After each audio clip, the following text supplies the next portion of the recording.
Olá, este é o Estúdio Tribuna Online, nosso programa de entrevistas que você pode conferir no endereço www.tribunaonline.com.br. E hoje a gente está com uma participação especialíssima aqui com Álvaro Abreu, engenheiro e escritor, que traz aqui para nós o seu novo livro. O lançamento dele é Viva a Produção Prazerosa, Histórias das Colheres de Bambu. Prazer ter você com a gente aqui, Álvaro. Prazer é meu. Acho que é muito bom estar aqui para falar para o seu público a respeito do que faço. Muita satisfação. Perfeito. E Álvaro, nós estamos assim... vou adiantando agora que esse é um papo de escritor, porque daqui a pouco o Luiz Trevisan, nosso colunista dominical de A Tribuna, da coluna Fonte Grande, cronista, que também tem livros publicados, vai bater um papo com o Álvaro. Mas eu vou começar os trabalhos aqui. Álvaro, você sabe que a gente, quando escreve, o texto não nos pertence mais. Ele passa a ser de quem vai ler. Com certeza. Ele não é mais seu.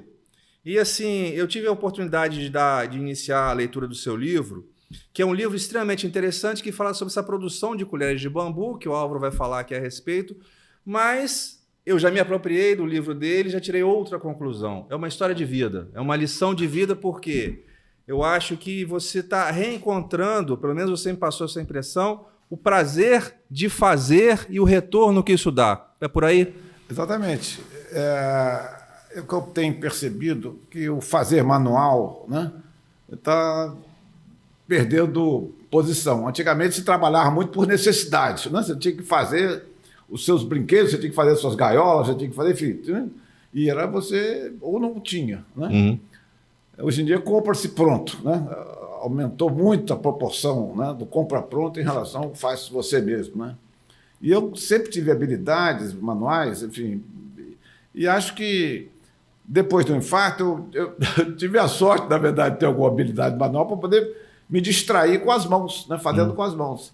E junto com essa distração começou a vir também uma satisfação de ter feito, né, de ter acertado a foice no mesmo lugar, depois fazer uma coisa retinha, depois, enfim, isso foi crescendo, ganhando forma, né? E recebendo satisfações. As colheres vieram na sequência e elas também me trazem muita satisfação ao fazer e, sobretudo, quando eu dou de presente, porque eu não vendo colher. Mas vamos esclarecer aqui para o nosso ouvinte aqui, que está nos acompanhando, que, na verdade, esse livro já é o seu segundo livro, né? É verdade. E esses livros nascem da sua experiência com o infarto, né? E a gente falava aqui que eu brincava com você que na vida moderna, antigamente você dizia que você tinha que escrever um livro, plantar uma árvore e ter um filho. Agora eu digo que você tem que escrever um livro, plantar uma árvore, ter um filho e sofrer um infarto. E sobreviver, né? Preferência. Não, porque eu acho que o infarto te coloca diante de si mesmo, né? De você mesmo, né? Não foi uma pedra que caiu na sua cabeça, né? Foi você que se infartou, que fumou à vontade, que fez os piores. E aí que geraram motivos, né, para você parar no hospital. Você mesmo foi para lá. Né? E aí, com isso, eu acho que é uma oportunidade de refletir um pouco sobre o que aconteceu e da sorte que eu tive, né, de poder continuar. Né? Na verdade, alguns não têm essa sorte que eu tive. Né? E como é que foi esse início com as colheres de bambu? Você trouxe vários exemplos aqui. Como é que foi isso? Na verdade, eu fui pela primeira vez sair de casa depois do infarto, uns 2 meses depois. Eu estive na fazenda de um grande amigo e lá fiquei brincando com um pedaço de pau que encontrei no chão, cortando, e aí descobri as fibras do bambu. Era um pedacinho de bambu, que está no livro até. E aí, com isso, eu achei interessante, deu um estalo, uma espécie de um estalo, e que eu me animei e pedi ele para trazer bambu para cá, botar no carro. Cheguei de manhã cedo, comecei a cortar e tal, e daí, algum momento, surgiram as primeiras colheres, né? Por acaso, não tinha nenhuma pretensão de fazer colher, porque não pensei colhereiro na vida, né? E você vamos dizer assim, é um fazer que você não teve um mestre, né? Você desenvolveu isso por conta própria, né? Eu na verdade, sempre meio autodidata nas coisas que fazia. Eu não sou um grande leitor, né? Enfim, mas eu gosto eu mesmo descobrir, né? É uma satisfação, né? Você aprender fazendo, né? Errando, né? Isso eu acho muito bom. Eu acho que a gente devia treinar bastante isso, que talvez ajude.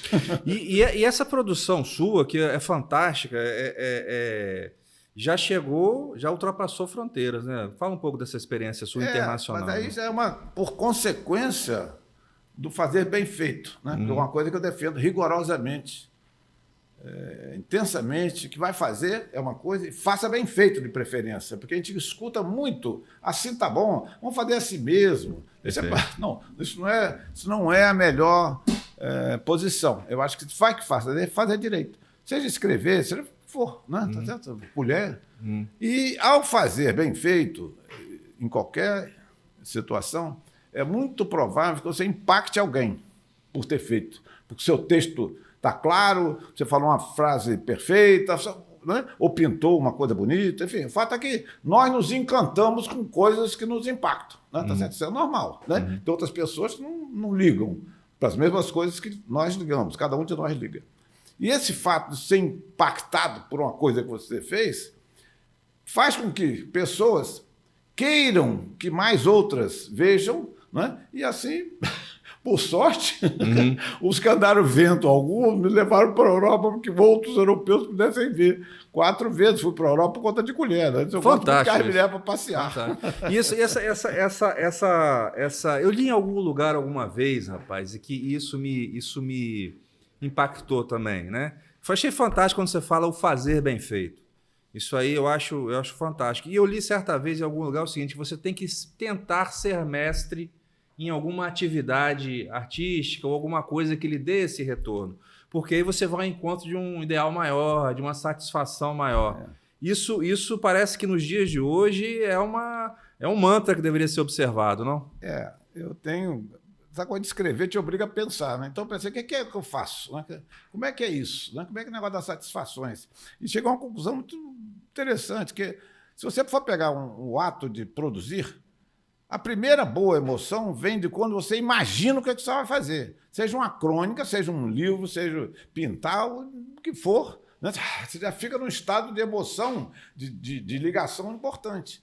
Mas até você começar a produzir, dependendo do que for, né, você vai ter que achar as partes, os elementos, os recursos, etc., para começar a produzir. Né? E são sempre boas emoções, porque, afinal de contas, você está procurando, você acha, achei, e querendo, achei também, agora está tudo pronto, agora vou começar. Né? Aí que você vai começar o ato de escrever ou de produzir. Né? E vai tendo pequenas emoções em cada frase, cada parágrafo, cada capítulo, cada pedaço de pau, não interessa. E ao final, você fala, rapaz, eu falei que ia fazer e fiz mesmo, né? Você com você tem. É verdade, é isso mesmo. É uma coisa da sua satisfação. Pois bem, se você fizer bem feito, pode ser que ao entregar para alguém, ao alguém ler o que você escreveu,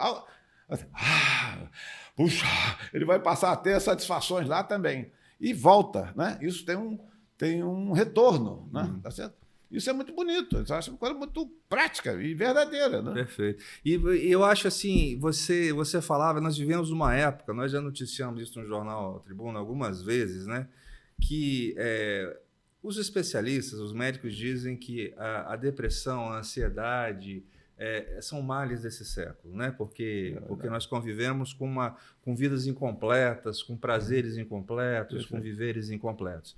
E eu brincava com você antes aqui que eu falava assim que a tecnologia me enganou, porque me prometeram um mundo muito melhor com a tecnologia, um mundo mais, vamos dizer assim, com mais tempo livre para pensar, e ocorreu exatamente o contrário. Hoje as pessoas vivem mais estressadas. Você acha que nós estamos correndo ao encontro de uma necessidade dessa busca pelo prazer do fazer interiormente? O ato de estar produzindo uma colher, qualquer que seja, a partir de qualquer pedaço de bambu, com qualquer ferramenta que eu esteja na mão, é um ato de você acalmar, né? De você concentrar.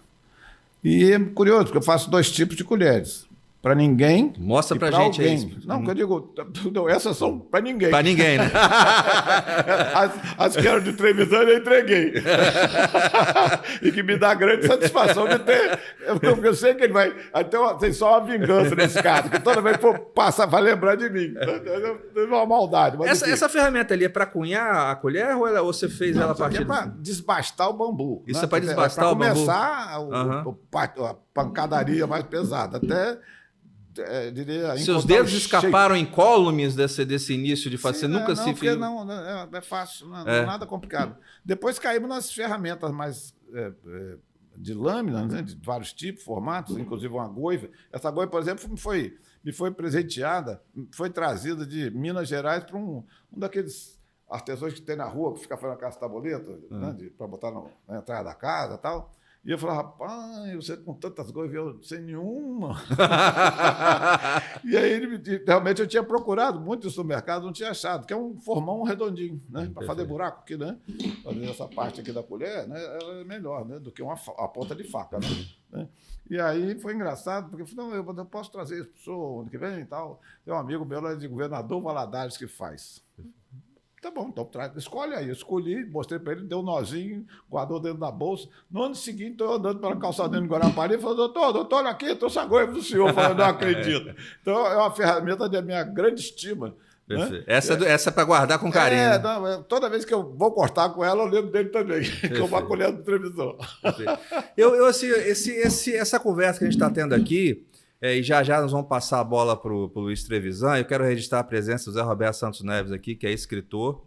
Ele já merece um dia a gente bater um papo com o Zé também, que é biógrafo também. Ele merece, e a gente está falando sobre a escrita no Espírito Santo, né? E a gente fala aqui sobre a necessidade das pessoas cada vez lerem. Mas eu falava com o Trevisan outro dia que em Vitória reinaugurou uma livraria depois de não sei quanto tempo aí, né? Felizmente reabriu. A importância dessa leitura, Álvaro, quando você vê as novas gerações, assim, a gente fica brigando para as pessoas lerem mais e tal. Qual a importância do livro para você na sua vida? Olha, eu sou um leitor ruim por deficiência de visão. Quer dizer, eu não tenho tempo, durante o dia eu faço muita coisa, eu não tenho tempo para ler. E à noite, quando eu dei para começar a ler, eu leio pouco por causa da uma dificuldade qualquer que eu tenho aí de concentrar. Enfim, e com isso eu leio pouco. Consegui ler um bom pedaço do livro de Trevisan, mas fico sempre devendo ao autor. Né? É uma coisa curiosa. Também o Zé Roberto me deu um livro de presente, eu consigo ler, mas não consigo ser integral. Né? Mas eu acho que a leitura é um elemento fundamental na vida da gente. Não tem a menor dúvida a respeito disso. Né? Eu acho que quanto mais se lê, mais redondo você fica, né? Ou mais completo você fica, a impressão que eu tenho. Né? Perfeito. Você vai tampando, né, aquilo que está faltando, ou que desentortar o que está torto, né? Enfim, entender o que você não entendia. Perfeito. Eu acho que isso é realmente muito interessante. E esses dois aqui, eles têm ainda um ato mais interessante ainda, que é registrar o que aconteceu, né? Com pessoas, né, A e B e C e D, mas que compõem uma época, né? A cada qual dando a sua contribuição. Eu acho que eles cumprem esse papel maravilhosamente bem, né? Acho que é muito bom, porque é muito corrente, né, a história, e com eles presentes, né, em muitas delas. Né? Perfeito. Isso eu acho muito, muito rico, esse passado nosso é glorioso, né, sobre certos aspectos, pelo menos. Perfeito. E aqui, bom, já que nós estamos falando de escritores, o negócio aqui é papo de escritor. Nós vamos passar a bola aqui no próximo bloco para Luiz Trevisan, vai dar sequência a essa conversa com Álvaro Abreu.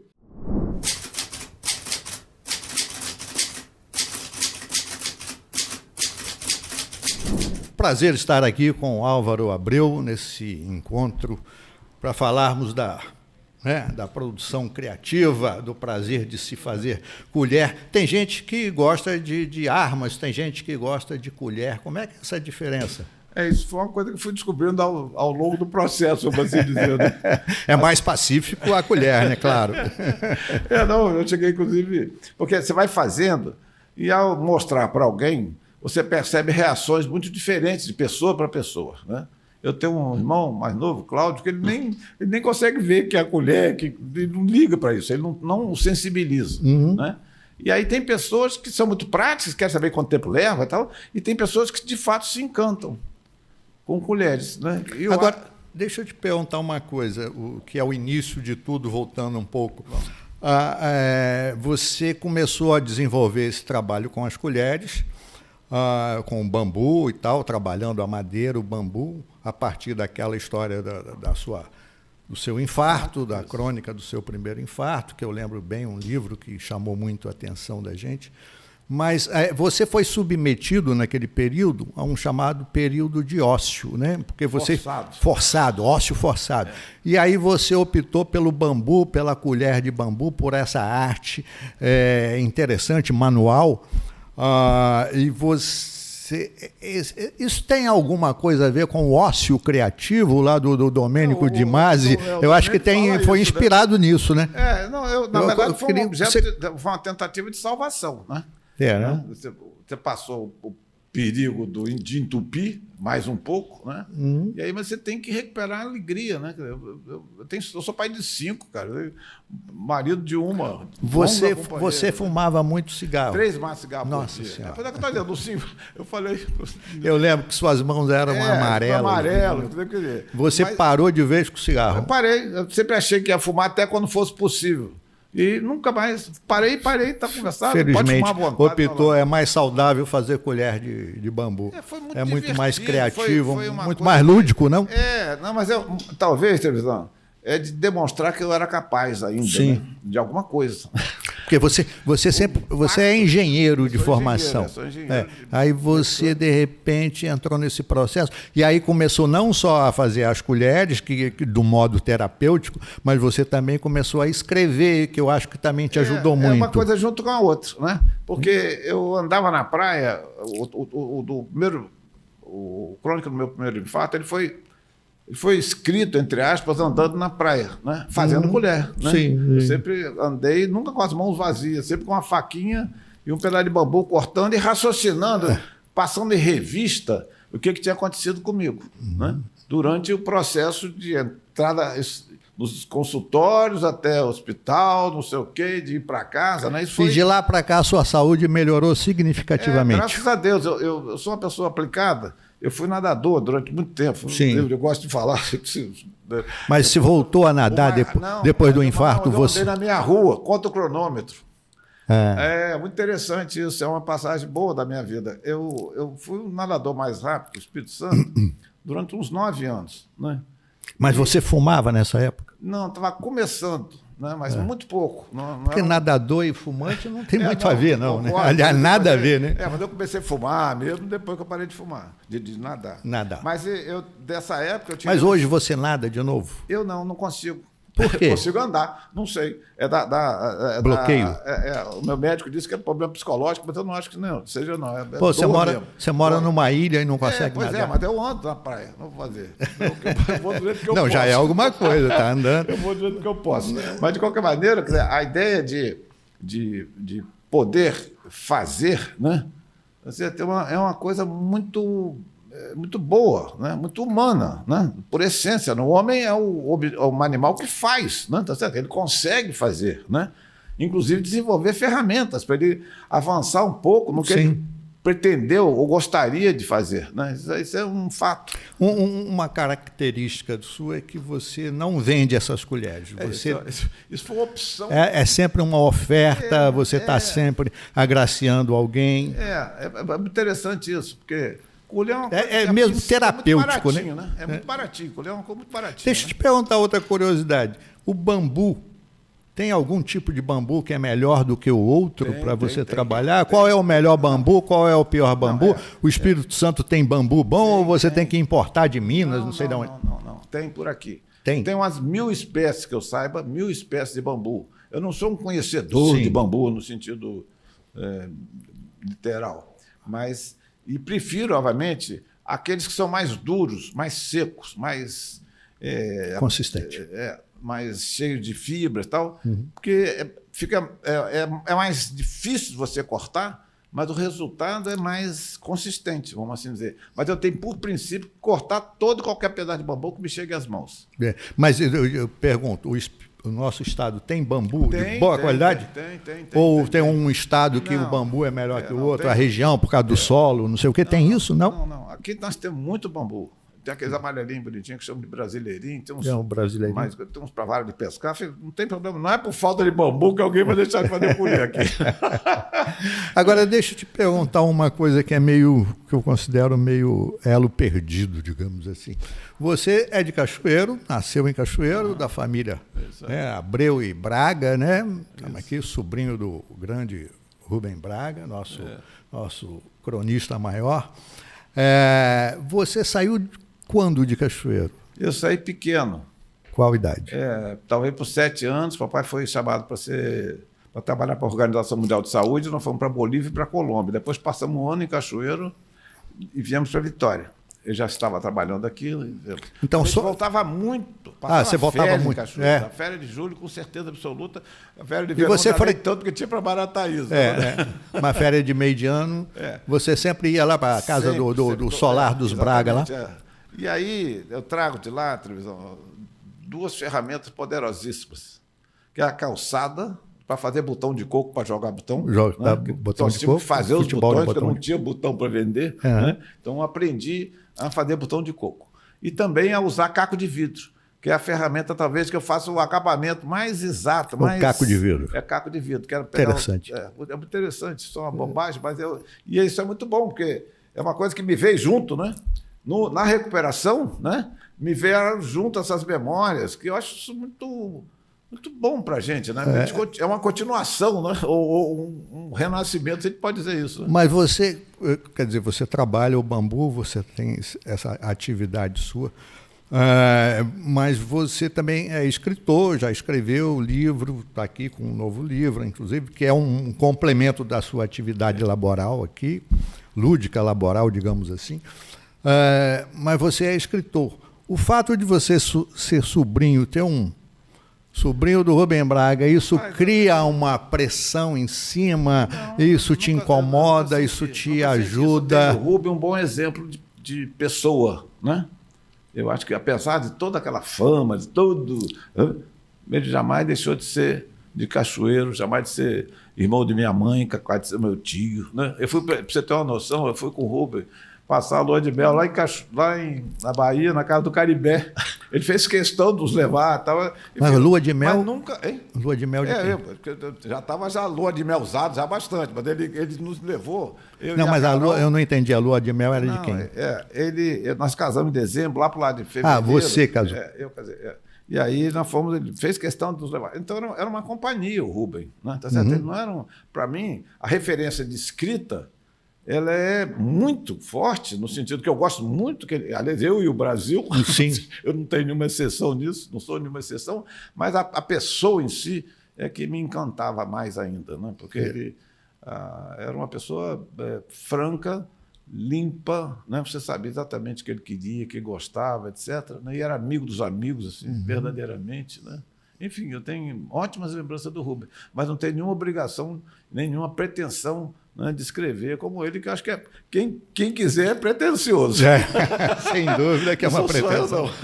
É uma pretensão. Mas é interessante porque você também é de uma família que tem, além de escritor, no seu caso, tem o músico Afonso Abreu, né? Músico e instrumentista. Voltou, está tocando de novo. Mas quem foi mais por essa via da literatura é você, mas você não sente essa pressão, porque é o sobrinho do Rubem Braga, não tem isso, né? A pretensão atrapalha a gente. Não, eu digo a pressão. Mas a pretensão de querer ser igual, de fazer tão bem, pode ter certeza que atrapalha. Atrapalha. Eu acho que o fundamental é ter a humildade de saber que a gente não sabe tudo, está sempre aprendendo. Eu prefiro operar por aí do que ser parecido, fazer. Para com isso, eu não tenho. Mas voltando só para fechar essa história de Cachoeiro, qual a influência de Cachoeiro? Porque eu percebo o seguinte: tem muita gente que nasceu em Cachoeiro ou viveu muitos anos em Cachoeiro, mas não pertenceu a Cachoeiro. Muita gente que passou por ali. A cidade não traz a cidade, né? Os personagens, as histórias da cidade, o cotidiano da cidade, os valores da cidade. Você, como é que é a sua relação com Cachoeiro? Tem esse pertencimento ou não tem? Tem. E em algum momento eu tenho como referência. Eu estudei no Bernardino Monteiro, que é construído no centro da cidade, na praça principal. Sim. Isso, para mim, é uma referência fundamental. Assim como o liceu, que eu não estudei no liceu, porque não tive essa oportunidade, eu sei que os melhores profissionais da cidade eram professores do liceu, nas suas respectivas áreas, né, de profissionais ou de exercício como pessoa. Então, eu tenho Cachoeiro como uma referência muito boa de um lugar onde se levava a sério o ato de estudar, de ensinar, e na coisa da saúde. O papai foi médico sanitarista, construiu o centro de saúde e foi bater lá no exterior, porque aquilo que ele fazia era bem feito, né? Sei de uma história boa que a mamãe contava, que as mães carentes chegavam lá com a cestinha, com 6 garrafas vazias, e saía com 6 garrafas cheias de leite para dar para a criança, né? Isso eu acho um luxo, né, cara? É uma coisa nobre, né? Uma cidade, né? Tô dizendo, não é meu pai, não. Uma cidade que é capaz de atender a população carente dessa forma, né? Eu acho... Tinha um sentido comunitário ali, né? De comunidade. Isso aí, eu acho né? que isso é muito forte, Cachoeira. Eu vim trazendo isso, eu gosto disso. Né? Mas eu acho que hoje isso Não, já se perdeu um pouco isso, né? Eu tive uma experiência de televisão muito interessante. Acho que é o crescimento, a expansão. Né? Eu tive um trabalho que me deu muita satisfação, que foi no setor de mármore e granito. Né? Minha área é desenvolvimento tecnológico, então eu me propus, trabalhava no Bandes, me propus a dar uma força para o setor de mármore e granito. E fui para lá, a partir do zero, inclusive contra a opinião de muita gente. Disse, nem adianta, vai lá não, que é isso? Então não vou lá tal. Né? E aí acabei inventando a Feira do Mármore e Granito de Cachoeiro, que deu uma boa catapultada, vamos assim dizer, no entendimento das pessoas em relação ao que estava fazendo. Né? Tá certo? E isso estimulando a melhoria, estimulando, né, a atitude de fazer bem feito. De trabalhar bem aquilo ali. Tá ali. Por que você vai fazer uma placa de mais ou menos 2 centímetros? Né? Faz uma placa de 2 centímetros, ou de 1,5. Tudo bem, mas são 2 placas diferentes. Né? Pode ser mais ou menos. Né? Houve uma expansão muito grande dessa questão das rochas ornamentais lá. Mas a atitude, com atitudes diferentes da que eu encontrei. Né? Tá certo? O que estava em vigor na época que eu cheguei perto. Né? Tá certo?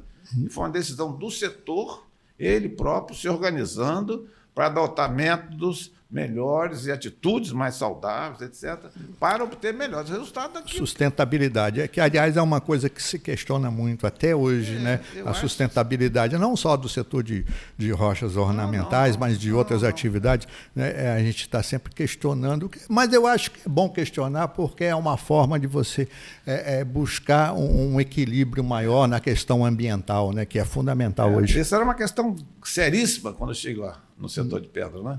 Aquilo você jogar rio abaixo. Era um horror aquilo. É verdade. Foi ganhando consistência e por decisão do setor, não necessariamente por obrigações, né? Tá certo? Por entendimento. Né? Até porque hoje o mercado é mais exigente nisso. Né? Tem que ter um selo. Como é que é produzido isso aqui? O negócio do mais ou menos 2, né, também se aplicava em outras instâncias. Né? Tem que ser 2. Né? A chapa é 2. Pronto, vamos conversar. E deixa eu falar, em 2 você lançou um livro, esse é o segundo? Você até uma curiosidade, eu fui fazer o lançamento mundial dele lá em Cachoeiro. Tem que ser, na capital secreta. Comprei umas balas de coco Itabira que renasceram. Foi uma festa. Tem bala de coco Itabira de novo? Tem, rapaz. Lá, vou comprar amanhã lá tentar achar lá no mercado para levar para o lançamento quarta-feira. Tá certo. Mas você tem plano de mais livros? Ai, rapaz, peraí. Deixa eu gastar isso aí primeiro. Deixa eu gastar primeiro. Não, eu gostaria muito, aí não sei se necessariamente um livro, mas eu gosto muito de mencionar 5 poderes que eu gosto muito de usar, né? Que é o poder de observação, né? Você observando bem, é muito provável que você consiga ver muita coisa que não está sendo possível com a visão superficial, né? Se você estiver atento, você começa a entender que está ruim, que está torto, né? O segundo poder é o poder de pauta. Você, como jornalista, esse assunto precisa ser tratado. Esse assunto é importante. Esse aqui, né? Então, esse é um poder, porque você induz ações, induz movimentos a favor de tratar aquilo, seja o que seja. Né? O terceiro já é um poder de convocação, que você já traz para perto, né, pessoas, empresas, organizações, etc., que de alguma maneira tem vínculo ou tem potencial para tratar aquela pauta de uma maneira saudável, né? Tá certo? Boa, produtiva, consequente. Mas também tem um pessoal que você não vai chamar porque vai te atrapalhar nessa conversa. Então, por mim, essa é a expressão de um poder. Atrapalhar sempre tem. Aí não adianta. Já o quarto seria o uso de um poder de conexão dos interesses. Não, tá certo? Você gosta de escrever, camarada que sabe que você gosta de escrever, ele está precisando de alguém que escreva, então ele junta, né, fome com vontade de comer. E, por último, o poder da demanda, né, que é um poder. Se você tiver a demanda, Você vai Tá produzir. tudo resolvido. Se não tem Se demanda... você consegue mobilizar uma demanda, né, para alguma coisa, sobretudo sobre a sua pauta, né? Tem alguém querendo vender pedra e está precisando de pedra lá para resolver o problema. Né? Eu gosto muito dessa brincadeira. Gostaria muito de escrever um pouco sobre isso, para deixar por aí, para as pessoas ir usando. Né? Em vez de ser o porrete e o cheque, né? O cheque do porrete, use essas outras coisas que são mais inteligentes, eu acho, mais simples, mais... Né? Mais o quê? Um monte de coisa. É vantajoso. É vantajoso. E é mais produtivo. Deixa um exemplo ali, deixa um marcha, estímulo também. Você coloca em marcha, né, esforços para resolver aquela pauta a partir do seu interesse. E não sou eu que vou discutir seus interesses, se é bom, se é ruim, não interessa. Sim. Se você está precisando daquilo, se está querendo aquilo, é provável que a gente consiga resolver isso mais rápido. A pedra foi assim, a metal mecânica também. Sim. Fundamental que estamos aqui, viva a produção prazerosa, né? Aquela história que a gente brincou lá no início de que tem um pouco do chamado ócio criativo, né? Você foi induzido ao ócio pelo infarto e acabou produzindo essa maravilha, produzindo esse livro. Eu desejo o maior sucesso para você aí, né, na divulgação, no seu trabalho, na sua arte. E eu gostaria de deixar aí para as considerações finais suas. Não, eu tenho a agradecer, Trevisan. A gente escreve, você é escritor, sabe disso, a gente escreve para que alguém leia, né? E eu tenho o maior respeito com o leitor, independente de quem seja, mas eu digo, se isso aqui for desagradável para ler, ele não vai chegar ao final, né? Tá certo? Uhum. Então, esse livro eu consegui redividir os capítulos em pequenos tópicos, integrais, inteiros, né, independentes, de sorte que facilite a leitura. Então, o livro você ler. Eu folheei aqui, ó, ele é bem ilustrado, inclusive. Muita foto. O texto muita foto, tá muita primoroso. ilustração. Uma filha minha é leve de ler, fácil de ler. Essa é a ideia. Né? Essa é a ideia. Não estou querendo... Maravilha. Eu estou fazendo um relato de uma coisa que eu fiz, tive muito prazer, e quem sabe pessoas leem e se sentem estimuladas a fazer o que achar que deve, não é colher não, né? Qualquer coisa, mas faça bem feito. Mas legal, parabéns pela sua obra, espero que os capixabas prestigiam o seu trabalho, que já é bem conhecido, mas agora a gente tem que valorizar cada vez mais. É um prazer recebê-lo aqui, receber o Zé Roberto, seu assessor, que também é um bom escritor aqui, que é o pesquisador de música, cronista, enfim. Com certeza. Estamos aí trabalhando juntos, tentando harmonizar as partes. Está me dando uma grande ajuda em tornar isso conhecido, existente, né? Tá certo? Porque não adianta você livro guardar na gaveta. Né? Um livro de poesia na gaveta não adianta nada, já dizia o Sérgio Sampaio. Né? Lugar de poesia na calçada, lugar de quadra na exposição, lugar da colher de pau é na panela. Obrigado a todos pela presença, obrigado pela audiência. Bem, este foi o Estúdio Tribuna Online. Agradecemos a presença de Álvaro Abreu, Luiz Trevisan, um excelente papo de escritores. E vem mais por aí. Aguarde e confira em www.tribunaonline.com.br. Muito obrigado.